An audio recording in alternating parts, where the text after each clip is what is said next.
오늘의 주요 뉴스입니다. 북한이 비무장지대 우리 초소를 향해서 총격을 가했습니다. 김정은 위원장이 다시 등장한 지 이틀 만에 벌어진 일입니다. 우리 군은 의도적 도발은 아닌 것으로 보고 있지만 9.19 군사합의 위반이어서 논란이 있습니다. 청와대가 김정은 위원장 건강과 관련해 근거를 밝히긴 어렵지만 수술은 받지 않은 것으로 본다고 설명했습니다.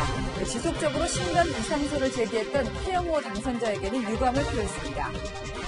정부가 45일간 계속된 사회적 거리두기를 끝내고 6일부터 일상생활과 방역활동을 병행하는 생활 속 거리두기로 전환하기로 했습니다. 무엇이 어떻게 바뀌는지 알아봤습니다.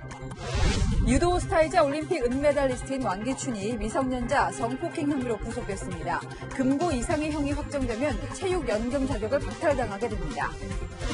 구조헬기 추락으로 2명이 숨진 사건과 관련해 기류가 바뀌며 균형을 잃었다는 기장의 진술이 나왔습니다. 나무까지에 걸렸을 가능성이 제기된 구조 밧줄에는 별다른 이상이 없는 것으로 알려졌습니다. 투자의 규제 워런 버핏의 투자회사가 1분기에 61조 원에 달하는 천문학적인 손실을 냈습니다. 코로나 충격 때문인데 워런 버핏은 미국 4대 항공사 보유 주식을 모두 팔아치웠습니다. 뉴스A 오늘은 비무장지대 총격 소식으로 시작하겠습니다. 김정은 위원장이 모습을 드러내고 이틀 만입니다. 북한이 우리 초소 쪽으로 총탄 여러 발을 쏘아댔습니다.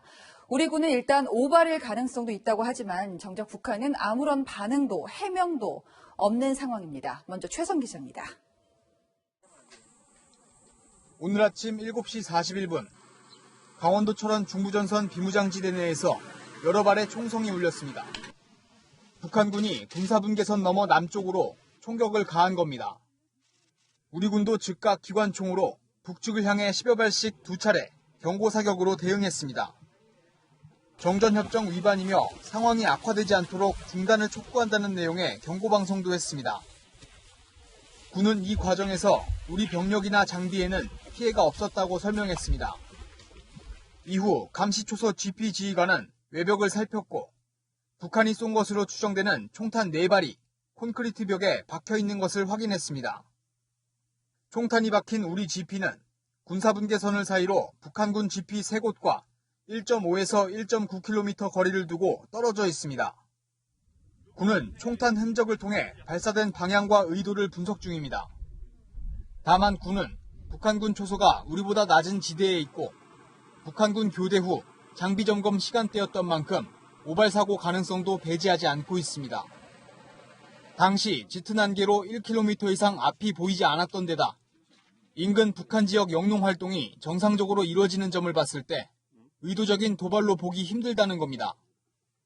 군은 남북 장성급 군사회담 수석대표 명의로 전통문을 보내 북측의 상황 설명을 요구했습니다. 하지만 북측은 현장에서 반응을 보이지 않았고 우리 군이 보낸 전통문에 대해서도 아직 응답하지 않고 있습니다. 채널A 뉴스 최선입니다. 네, 만약 오발이라 하더라도 어물쩍 넘길 문제가 아닙니다. 이번 총격은 명백하게 북한이 남북 군사 합의를 위반한 것인 만큼 어떤 식으로든 해명을 받아내야 합니다. 만약 의도가 있었다면 뭐였을까요? 김정은 위원장 신변을 두고 일각에서 왈가왈부한 게 불쾌해서였을 거라는 분석도 나옵니다. 김윤수 기자입니다. 남북한 GP에서 총격이 발생한 건 2014년 10월 북한군 병사 귀순 사건 이후 5년 7개월 만입니다. 이번에는 휴일 오전에 북한군 총탄이 군사 분계선을 넘어 우리 초소로 날아들었습니다. 군 관계자는 DMZ 내 아군 GP에 총격을 가한 것은 9.19 군사 합의를 위반한 게 맞다고 밝혔습니다. 군사 분계선과 서해 북방 한계선 등 접촉 지역 일대에서 일체의 적대 행위를 금지한 남북 군사 합의를 위반했다는 겁니다.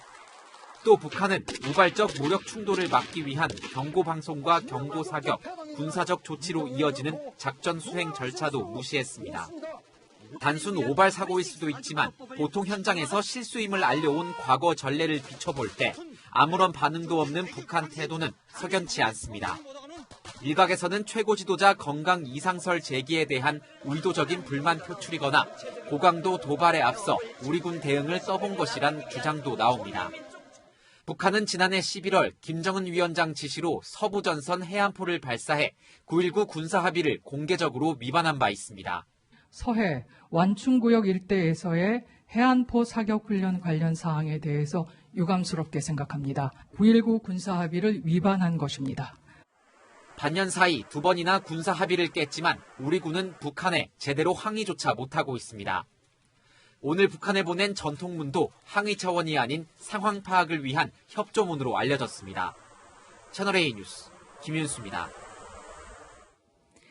김정은 위원장이 모습을 드러냈어도 뭔가 건강에 이상은 있는 것 같다는 설이 사그라들지 않자 청와대가 단호하게 선을 그었습니다.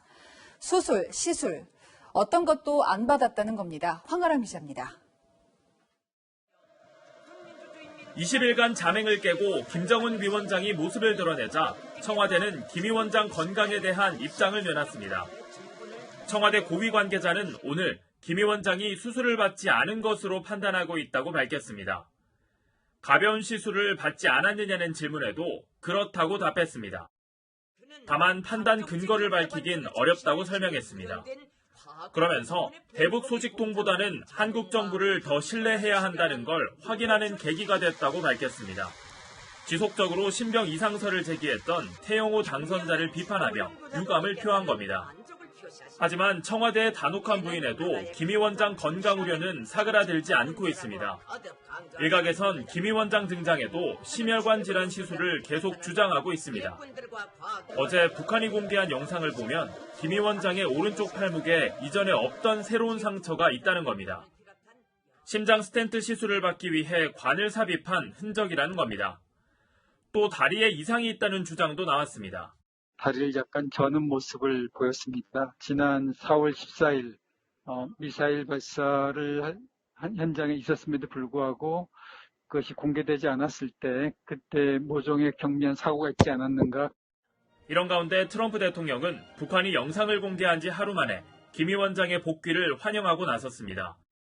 그가 건강하게 돌아온 걸 보게 돼 기쁘다며 김 위원장이 순천 비료공장 준공식 테이프를 자르는 장면, 간부들과 대화하는 모습 등이 담긴 사진도 리트윗했습니다. 채널A 뉴스 황아람입니다.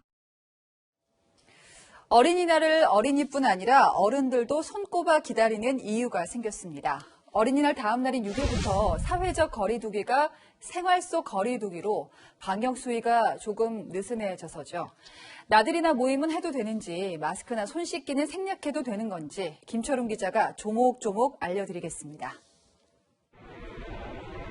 오는 6일부터 정부가 생활 속 거리두기에 들어가기로 결정했습니다.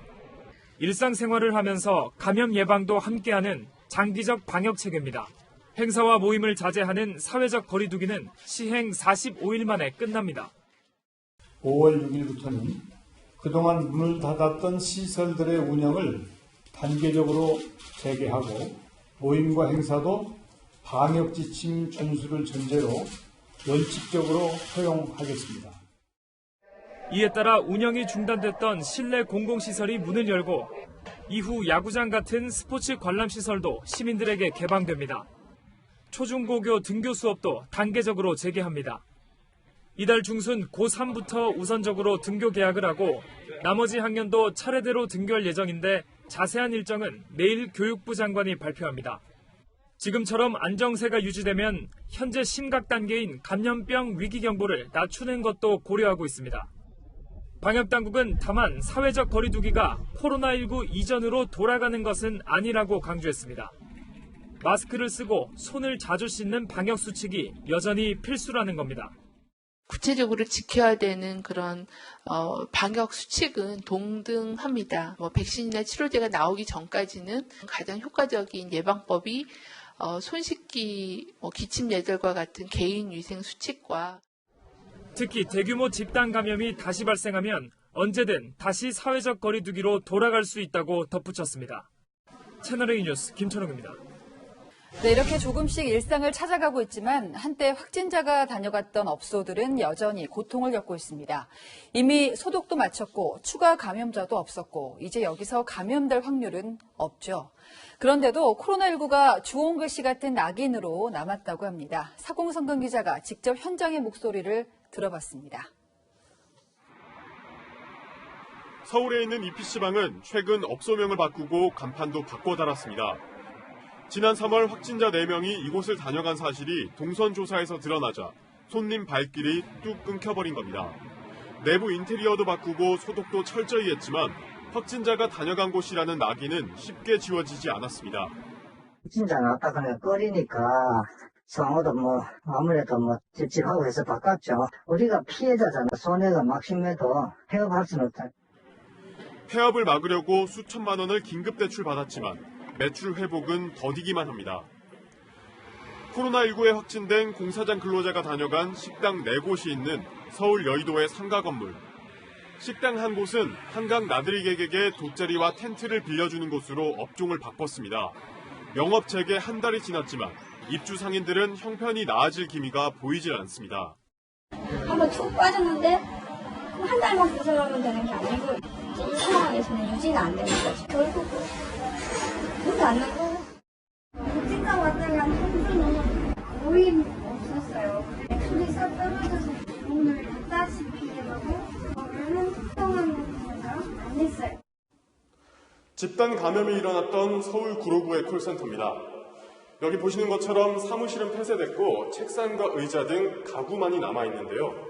폐쇄된 지 벌써 50일이 지났지만 인근 주민들은 여전히 불안하다고 호소합니다. 다 괜찮아졌다고는 하는데 그냥 좀 더 시간이 지나고 가야지 지금은 뭔가 가기 좀 싫어서 찝찝해서 그냥 안 갔던 것 같아요. 콜센터 건물의 카페에는 조금씩 손님이 찾아오기 시작했지만 같은 건물의 예식장은 주말에도 텅 비어 있습니다. 네, 6월달부터 해가지고 연말까지 내년까지 연기들을 많이 하셨어요. 상인들은 확진자 동선이라며 실명 상호가 인터넷상에서 낙인처럼 돌아다니는 상황을 멈춰야 한다고 말합니다. 소상공인들의 피해를 줄이기 위한 사후 지원 대책이 필요하다는 지적입니다. 채널A 뉴스 사공성근입니다. 우리 가족은 재난지원금으로 얼마나 받을 수 있을까? 내일부터 알아볼 수 있습니다. 특히 저소득층 280만 가구는 당장 내일부터 현금으로 받을 수 있는데요. 박정석 기자가 그 방법을 꼼꼼하게 알려드리겠습니다. 내일 오전 9시부터 긴급 재난지원금을 받을 수 있는 세대주 여부와 가구원 수조회가 가능합니다. 마스크 오부제와 같은 방법으로 세대주가 직접 홈페이지에서 확인할 수 있습니다. 주중에는 세대주의 출생연도 끝자리를 기준으로 신청 가능한 요일이 다르고 주말에는 출생연도와 상관없이 모두 신청이 가능합니다. 1인 가구는 40만 원, 4인 가구 이상은 100만 원을 받게 되는데 이미 지자체 재난지원금을 받았다면 받을 수 있는 금액이 달라질 수 있습니다. 서울의 경우 지자체 재난지원금과 관계없이 국가 재난지원금 전액 중복 수령이 가능합니다. 하지만 경기도는 고양 부천을 제외한 29개 시군 주민은 이보다 덜 받습니다. 4인 가구의 경우 지자체 분담분인 20%를 제외해 80만 원만 받는 겁니다. 또 기초생활수급자 등 취약계층에는 내일부터 현금으로 지급할 계획입니다. 약 280만 가구에 대해서는 5월 4일 월요일부터 별도 신청이나 방문 없이 현금 지급 대상이 아닌 경우 신용체크카드, 지역사랑 상품권, 선불카드 중 받는 방법을 고를 수 있습니다. 지원금은 오는 8월 31일까지 써야 하고 남은 금액은 기부로 처리됩니다. 전액 또는 일부 금액을 기부할 수 있고 연말정산 때 15%의 세액공제를 받을 수 있습니다. 채널A 뉴스 박정서입니다. 2008년 베이징 올림픽에서 유도 은메달을 따냈던 왕기춘 선수 기억하실 텐데 은퇴하고 오랜만에 전해온 소식이 매우 불명예스럽습니다. 사회적 거리 두기로 일상마저 조심스러웠던 시기에 성폭행, 그것도 미성년자를 성폭행한 혐의로 고소장이 접수된 겁니다. 먼저 배영진 기자입니다. 2008년 베이징 올림픽 은메달리스트인 왕기춘 씨가 미성년자 성폭행 혐의로 지난 1일 구속됐습니다. 지난 3월 16일 대구 수성경찰서에 왕 씨에 대한 고소장이 접수된 이후 대구지방경찰청이 사건을 수사해왔습니다. 경찰은 추가 수사가 마무리되는 대로 다음 주쯤 사건을 검찰에 넘길 예정입니다. 이리저리 얘기해줄 수 없는 그런 부분도 있고. 왕 씨는 스포츠 팬들에게 2008년 베이징 올림픽에서의 부상 투혼과 눈물로 깊은 인상을 남겼던 유도 스타입니다. 2016년 현역 은퇴 후 유도 대표팀 전력 분석관으로 발탁됐다 그만둔 뒤 자신의 이름을 건 유도관을 내고 생활체육 지도자로 변신했습니다. 왕기춘의 이름을 딴 유도관은 전국 5곳에서 운영 중인데 이번 사건으로 몇몇 유도관은 이름을 바꾸고 왕씨 이름이 담긴 간판을 떼내기도 했습니다. 한 관계자는 마치 왕씨가 유도관을 소유한 것처럼 알려져 운영에 큰 어려움을 겪고 있다고 토로했습니다.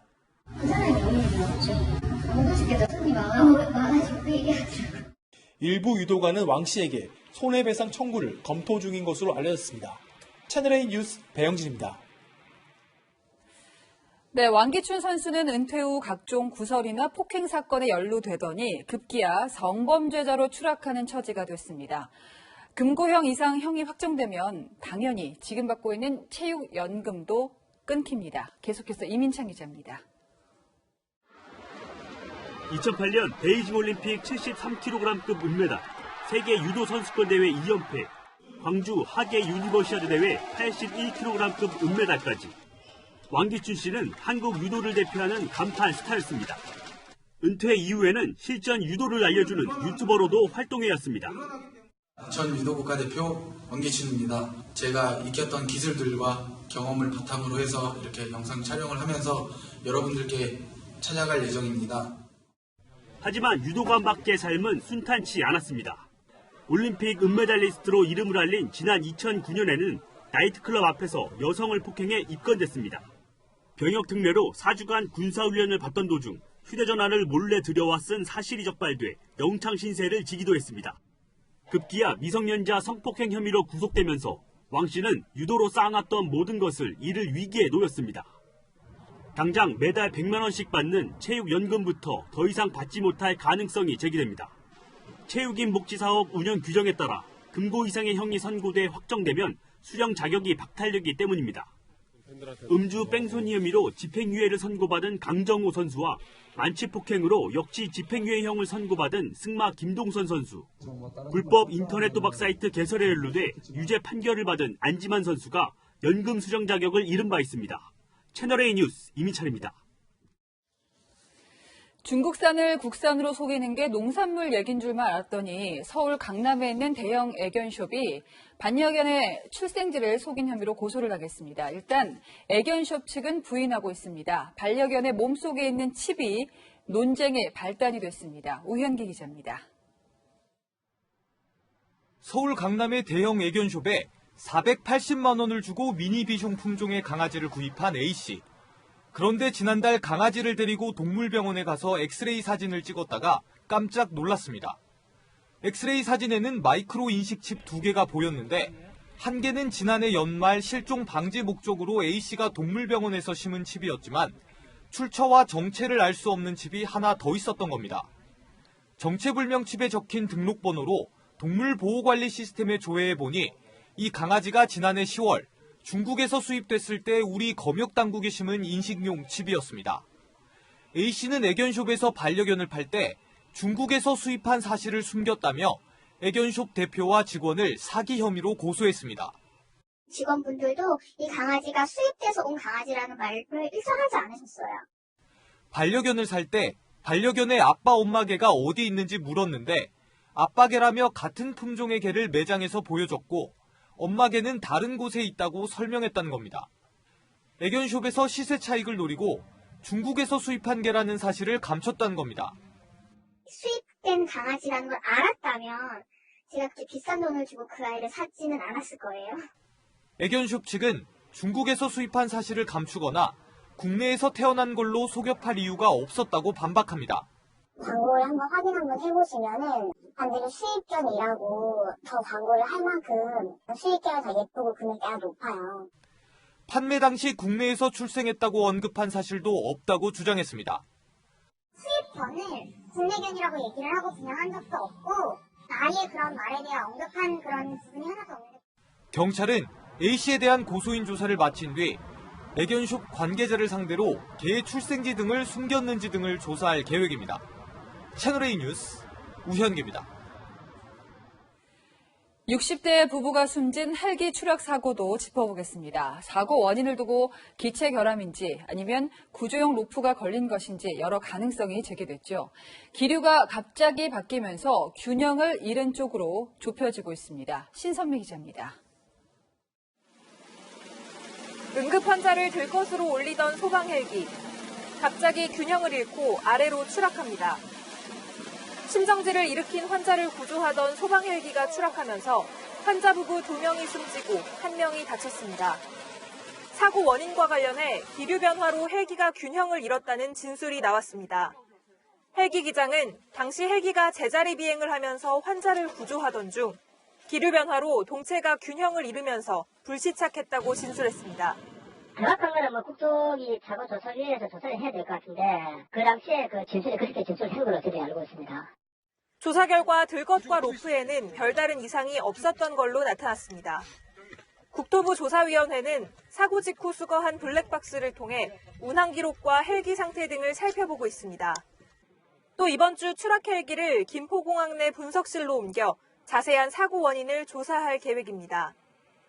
사고로 숨진 등산객 부부에 대해선 정확한 사망 원인을 밝히기 위해 내일 부검을 실시합니다. 이와 함께 경남소방본부는 긴급심리지원단을 파견해 희생자 유가족과 사고 대원에 대한 심리상담을 지원하고 있습니다. 채널A 뉴스 신선미입니다. 시위대가 해변을 열라고 요구하다가 체포되고 또 보안관이 거리 두기를 지키라고 하다가 물에 빠지는 봉변을 당합니다. 미국 얘긴데요. 미국인들이 다 이런 건 아니겠지만 코로나19 사태 속에 빛나는 질서의식을 보여준 우리 국민들과는 비교가 되긴 합니다. 윤수민 특파원이 전해왔습니다. 해변 개방을 요구하며 수백 명의 시민들이 거리로 쏟아져 나왔습니다.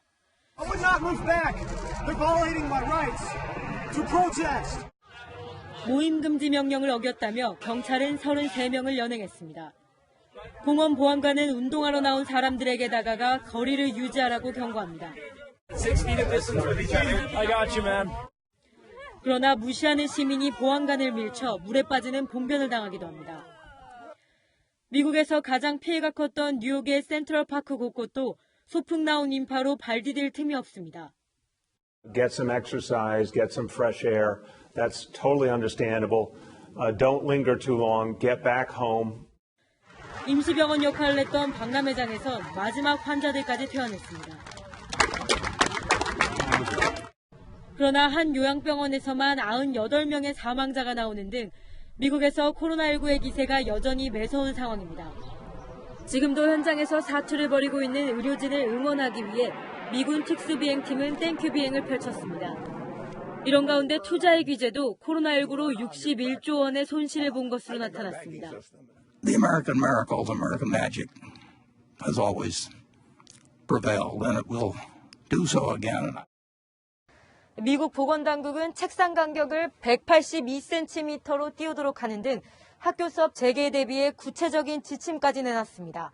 캘리포니아에서 채널A 뉴스 윤수민입니다. 네, 이번엔 유럽으로 가보겠습니다. 미국에 이어서 감염자가 2번째 많은 나라죠. 스페인 1일 신규 확진자 그래프입니다. 예외적인 날도 있지만 대체로 감소하는 추세인 걸 눈으로 확인할 수가 있죠. 3번째로 많은 이탈리아는 어떨까요? 3월 21일 정점을 찍고는 역시 줄고 있고요. 독일도 비슷한 패턴입니다. 최악을 지나갔다는 안도감이 든 걸까요? 이 철통 같던 봉쇄령도 느슨해졌습니다. 유럽 각국 상황을 박수유 기자가 모아봤습니다.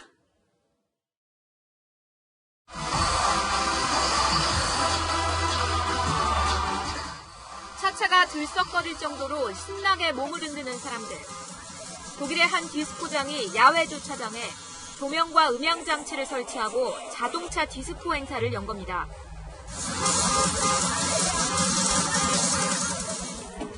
독일은 지난달 20일부터 단계적으로 봉쇄령 완화를 시작했습니다. Und die haben richtig Spaß gehabt. Das hat ein Wir-Gefühl gegeben für alle Gäste, obwohl sie nicht körperlich zusammen waren, aber sie haben ein Wir-Gefühl gehabt in der Form, weil sie zusammen eine Veranstaltung erlebt haben. 유럽의 우한으로 불릴 만큼 극심한 피해를 본 이탈리아에서는 마트와 소매점이 문을 열기 시작했습니다. 그러나 코로나19 사태 전과는 달라진 모습입니다. 손님과 점원 모두 마스크와 장갑을 착용했고 계산대에는 투명 차단막이 생겼습니다. L'operatore è protetto e il cliente anche. Rimane solo questo spazio per dare i soldi e per prendere il cono, però l'operatore avrà la maschera, il l'elmetto e i guanti. 유럽에서 확진자가 가장 많은 스페인에선 오늘부터 오전 4시간, 오후 3시간 등 하루 2차례씩 성인들에게 야외 운동이 허용됐습니다. Me madrugaba un poquito para no encontrarlo muy lleno de gente, pero complicado. 다만 국가 비상사태는 24일까지 그대로 유지하고 일상 방역을 강화하기로 했습니다. Primera de ellas es la obligación de utilizar a partir del próximo lunes 4 de mayo las mascarillas en todo transporte público. 그리스는 집에 머물기 방침을 안전하게 지내기로 바꿨고 프랑스 총리는 당분간 바이러스와 함께 살아야 한다며 점진적 봉쇄령 해제 계획을 발표했습니다.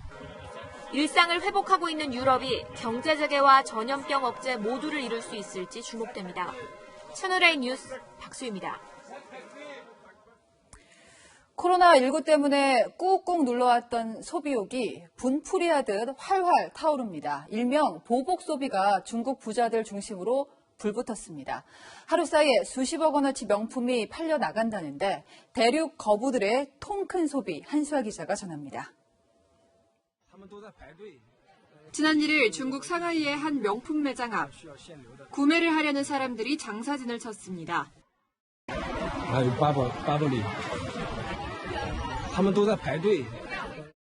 베이징의 백화점에는 사람들이 명품 로고가 박힌 쇼핑백을 너댓 개씩 들고 다닙니다. Prada、Gucci，我们现在就去看看劳力士的货架，现在是不是还是被买空的状态？这段时间这也空了，是吧？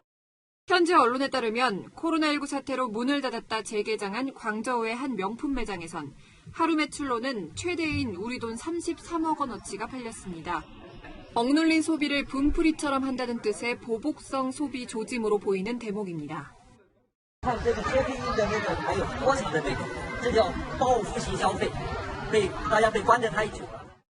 사회 전반으로 소비 분위기를 확산시키기 위해 중국 정부도 발벗고 나섰습니다. 온라인처럼 오프라인 매장의 야간 영업시간도 늘렸고 오는 5일에는 주요 도시에서 쇼핑 페스티벌을 열기로 했습니다. 그러나 이런 소비가 일부 부자들에게 국한된 현상이란 평가도 나옵니다. 한 패스트푸드점의 반값 할인 행사에는 전국 각지 매장에서 끝도 없는 구매 행렬이 이어졌습니다. 之前的话，我在这边的话，平均每个月都带5000块钱上下左右。但现在的话， 중국 정부의 총력전에도 불구하고 코로나19로 인한 충격파가 워낙 심한 탓에 경제 회복이 더딜 것이란 관측도 나옵니다. 채널A 뉴스 한수아입니다. 네, 국내 경기가 어떻게 될까? 국제통화기금 IMF가 구매력으로 보여주는 지표를 오늘 공개했는데 올해 마이너스 1.3%로 전망했습니다. 마이너스는요, 이전 해보다 경기가 나빠진다는 뜻인데 외환위기를 겪고 22년 만에 처음으로 마이너스 전망을 찍었습니다. 이렇게 코로나19로 국민 개개인 지갑이 확 얇아졌지만 딴 세상 이야기인 곳도 있습니다. 아예 비싼 수입차는 요즘에도 없어서 못 팔 정도입니다. 안건우 기자가 취재했습니다. 고가 외제차가 줄지어 달리는 건 이제 일상이 됐습니다. 독일 유명 브랜드의 중형차는 강남 소나타라고 불릴 정도로 흔합니다. 하반기부터는 물량이 많이 필요할 것 같아요. 지금 하시는 게 좋으실 것 같아요. 제일 많이 나가는 차니까요. 독일 대표 스포츠카 브랜드의 스포츠 유틸리티 차량도 언제부턴가 강남 산타페라고 불릴 정도로 자주 보이기 시작했습니다. 1억 5천만 원 선의 고가지만 찾는 사람이 많아 아무 때나 살 수도 없습니다. 무조건 시작하고 한 1년 정도 가까이는 생각하셔야 돼요. 가끔 누가 또 해약서 나오면 고마웠긴 한데 그런 분들이 거의 없어요. 이런 현상 때문에 유럽차와 국산차의 희비가 엇갈리고 있습니다. 지난달 국산차 수출은 작년 같은 기간보다 36% 줄었지만 유럽차 수입은 60%나 폭등했습니다. 상대적으로 고급 이미지와 고객 충성도가 강한 독일 브랜드들은 지난 1분기 판매량도 작년보다 28% 늘었습니다. 억대 수입차를 소비할 수 있는 계층의 구매력은 요지부동이라는 분석이 나옵니다. 상위 5에서 10% 네트는 코로나19 사태에 의한 경기 침체 영향을 덜 받는 직종이고 더욱 두드러지게 소비 문화가 나오는 거죠. 코로나가 보여주는 양극화의 또 다른 단면입니다. 채널A 뉴스 안건우입니다. 네, 중부전선 우리군 감시초소 GP로 북한이 수차례 총격을 가했다는 소식. 정치부 이동훈 기자와 함께 알아보겠습니다. 자, 이 기자. 저희가 키워드로 잡아봤는데요. 첫 번째 키워드가 북한 수차례 총격 왜 이겁니다. 앞서도 저희가 짚었지만 이게 9.19 남북 군사합의 이후에 처음이죠. 네, 북한군이 우리군 GP를 겨냥해서 의도적으로 도발을 했는지 아니면 단순 오발이었는지는 아직 밝혀지지 않았습니다. 단순 오발이 아니라면 북한이 총격을 가할 이유는 두 가지 정도가 있습니다. 네, 그 두 가지 가능성 짚어볼까요? 네, 첫 번째 가능성은 최근 한 대북 민간단체가 드론을 이용해서 평양 상공에 대북 전단지를 살포했다고 주장했는데요. 북한은 대북 전단지 살포에 아주 민감하기 때문에 이에 대한 반발로 총격을 가했을 가능성이 있습니다. 두 번째 가능성은 김정은 북한 국무위원장과 관련이 있습니다. 특히 그 대북 전단지에는 탈북자 출신이 남한으로 와서 국회의원이 됐다 이런 좀 자극적인 내용이 담겨 있었잖아요. 네. 근데 두 번째 가능성 김정은 위원장과 관련된 거는 뭐 건강 이상설, 사망설, 중태설 여러 가지 나왔는데 이런 것에 대한 불만을 표한 거다라는 분석이 있더군요. 공교롭게도 김 위원장이 건재한다는 걸 보여준 바로 다음 날 총격이 일어났기 때문에 일각에선 그런 관측을 내놓기도 합니다. 물론 확인은 어려운데요. 하지만 지금까지 북한은 김 위원장 자맹 후 복귀로 건재를 과시하고 도발로 이어지는 패턴을 보여왔습니다. 전문가들은 최고 지도자 사망설에 대한 북한의 불만 표시와 함께 고강도 도발을 위한 군 대응을 떠보기 위한 가능성도 배제할 수 없다는 입장입니다. 자, 다음 주제를 보겠습니다. 자, 역시 김정은 위원장 이야기인데요. 손목 상처가 오늘 갑자기 이제 화제가 됐습니다. 저 자국이 무엇인가 저희가 물론 직접 확인할 수 없지만은 그 심장 속에 있는 혈관이 좁아졌을 때 넓혀지는 걸 넣는 걸 스텐트라고 하잖아요. 그 스텐트 시술 자국일 가능성이 높다는 이야기가 있거든요. 그 스텐트 시술은 손목이나 허벅지에 혈관을 따라서 관을 삽입한 뒤에 막힌 혈관을 넓혀주는 시술인데요. 시술은 보통 10에서 20분 정도 걸립니다. 간단하군요. 네, 김 위원장이 지난달 11일 모습을 보면요. 오른쪽 손목에 아무런 흔적이 없습니다. 그런데 어제 공개된 영상 보시면요. 손목에 상처 같은 그런 자국이 있거든요. 자세히 보면 엄지손가락 가까운 곳에 상처가 있는데요. 제가 심장내과 전문의한테 물어보니까 심장 스텐트를 할 때 엄지손가락 가까운 곳에 혈관이 있어서 그쪽에 시술 자국이 남아 있을 수 있다고 합니다.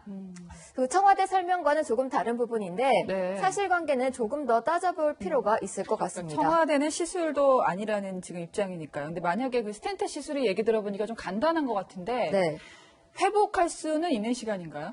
스텐트 시술을 하면 보통 2박 3일에서 3박 4일 정도 입원을 합니다. 20일 정도면 충분히 회복할 수 있고 일상생활을 하는데도 지장이 없습니다. 근데 어제 공개된 영상을 보면은 담배를 계속 들고 있거든요. 스텐트 시술을 받으면 담배는 못 피우는 거 아닙니까? 당연히 피우면 안 됩니다. 하지만 영상을 자세히 보면 김 위원장이 담배를 들고만 있지 피우는 모습은 없거든요. 김 위원장 건강 이상설, 수술설 등을 잠재우기 위해서 일부러 담배를 들고 있는 사진을 연출했을 가능성도 있습니다. 마지막 주제를 보겠습니다. 벤츠 대신 렉서스. 저도 이게 좀 눈에 띄었는데 그 김 위원장이 원래는 주로 방탄 차량인 벤츠를 타고 다니는데 렉서스가 어제 공개됐어요, 영상에. 렉서스 SUV LX570으로 추정되는 차량이 포착됐는데요. LX570은 김 위원장의 공개 일정에 여러 차례 등장했습니다. 지난 2018년 9월 문재인 대통령이 김 위원장과 함께 백두산 천지를 방문했을 때도 LX570을 이용했습니다. 이게 렉서스가 사실 일본 브랜드거든요. 북한이 항상 그 일본에 대해서는 좀 적대적인 감정을 많이 표출했었는데 그 일본 차를 탄다는 게 조금 이색적으로 보였습니다. 이게 어떻게 북한으로 들어간 걸까요? LX570은 2017년 8월 이후에 생산된 모델입니다. 우리나라에는 아직 출시되지 않았고 일본에서 판매되는 가격은 우리 돈으로 약 1억 3천만 원 정도인데요. 당연히 유엔 대북 제재 결의 금지 대상이고 사치품으로 분류해서 북한으로 수출을 금지하고 있습니다. LX570이 어떻게 북한으로 들어갔는지는 아직은 파악되지 않았습니다. 게다가 이 렉서스 차량이 방탄도 안 됩니다. 네. 방탄이 안 되는 그 차량을 굳이 탈 이유가 있을까요? 벤츠를 놔두고? 그렇죠. 네. 저도 북미 북러 정상회담 때 이 벤츠 차량 가까이서 봤는데 네. 굉장히 크고 튑니다. 아, 그러네요. 네, 미국은 알카에다 조직 간부들을 제거할 때 드론을 띄운 뒤 목표물이 차량으로 이동하면 미사일로 공격해서 사살했습니다. 김 위원장이 눈에 띄는 방탄 벤츠 대신 부하들에게 선물한 렉서스를 타고 다니면서 자신이 암살되는 것을 피하기 위한 것일 수 있습니다. 네, 그러니까 부하들이 탄 것인지 내가 탄 것인지 알 수 없게 하겠다. 네. 자, 지금까지 정치부 이동훈 기자였습니다. 다음 뉴스입니다. 저희가 살짝 맛보기로 보여드렸죠. 사상 처음 온라인으로 진행된 프로야구 미디어데이가 오늘 방송을 탔습니다. 몸은 떨어져 있어도 우승 공약은 화끈했고요. 불꽃 튀는 입담도 녹슬지 않았습니다. 이민준 기자가 보여드립니다. 지금부터 시작합니다. 2020 시즌 렛츠 고! 커밍순 10개 구단 감독과 주장이 화면 앞에 모였습니다. 달려고 가자! 팬들의 성원에 화끈한 우승 공약이 이어집니다. 올해도 우승하게 되면 걸그룹 댄스를 다시 한번 공개하도록 하겠습니다. 2017년 기아의 우승 주역 양현종은 당시 자존심은 잠시 접어둔 채 화끈하게 공약을 지켰습니다. 댄스 학원까지 다닌 열정이었습니다. 이번이 두 번째 공약입니다. 요즘에 좀 식상해 하시는 분들도 계시더라고요. 근데 정말 야무지게 준비하도록 하겠습니다. 양현종은 예상대로 키움과의 개막전 선발로 나섭니다. 신경전은 치열했습니다. 양현종 선수가 7회까지 잘 던지고 8, 9회 역전해서 이기는 걸로 그렇게 했으면 좋겠습니다. 9개 구단이 개막전 선발을 공개했는데 유독 롯데만 결정된 게 없습니다. 4일날 저녁에 결정날 것 같습니다. KT를 생각해서 그 연막으로 가시는 건 아니신 거죠? 10개 구단 감독들은 올해 주목할 외국인 선수로 두산의 플렉센, 기아의 브룩스를 꼽았습니다. 함성 소리와 함께 거대한 역기를 서서히 들어올립니다. 세계적인 인기를 누렸던 드라마 왕자의 게임의 바로 그 괴력의 전사 비오른손입니다. 오늘 501kg의 역기를 들어올려 데드리프트 세계 신기록을 세웠습니다. 드라마에서도 현실에서도 세상에서 가장 힘센 사나이는 비오른손이었습니다. 채널A 뉴스 이민준입니다. 오늘 서울은 한낮에 27도를 넘어서며 올 들어서 가장 더웠습니다. 반면에 남부지방은 비가 내리면서 기온이 다소 주춤했는데요. 밤사이 비구름이 모두 물러가고 내일은 남부지방에도 고온 현상이 나타나겠습니다. 서울은 내일 한낮에 26도로 오늘보다 조금 낮겠지만 대구 등 경북 지역은 한낮에 30도 안팎까지 오르면서 하루 새 기온이 10도 가까이나 껑충 뛰겠습니다. 비가 내린 충청 이남 지역의 건조함은 많이 해소됐는데요. 서울과 경기는 아직도 메말라 있습니다. 항상 화재 조심하셔야겠습니다. 내일은 전국에 가끔 구름 많겠고 오후부터 밤사이 동해안에는 비가 조금 내리겠습니다. 또 남부지방에는 아침에 짙은 안개에 유의하셔야겠습니다. 내일 아침 기온은 대부분 15도 안팎에서 출발하겠고요. 낮 기온은 대전 28도, 부산 24도 예상됩니다. 연휴 마지막 날인 어린이날에는 대체로 맑겠고요. 당분간은 25도로 웃돌면서 다소 덥겠습니다. 날씨였습니다. 2m. 지난 석 달 동안 2m의 거리는 우리 일상의 약속이기도 했죠. 또 2m 거리에서 어떻게 소통해야 하는가도 절실하게 깨닫게 된 석 달이었습니다. 5월 5일 어린이날을 지나고 나면 생활 속 방역이 시작되는데요. 2m의 거리를 무시하라는 얘기도 또 마스크를 벗어 던지라는 얘기도 아닌 건 다들 알고 계실 겁니다. 시인 칼리 지브라는 이런 얘기를 했습니다. 함께 있되 거리를 두라. 그래서 하늘바람이 너희 사이에서 춤추게 하라. 이제부터는 일상의 시스템, 경제, 교육, 또 재확산에 대한 대비 등 코로나 이후를 생각할 때입니다. 사람과 사람 사이의 거리에 무엇을 담을 수 있을지 고민도 시작돼야 할 겁니다. 뉴스에 마칩니다. 주말은 조수빈입니다.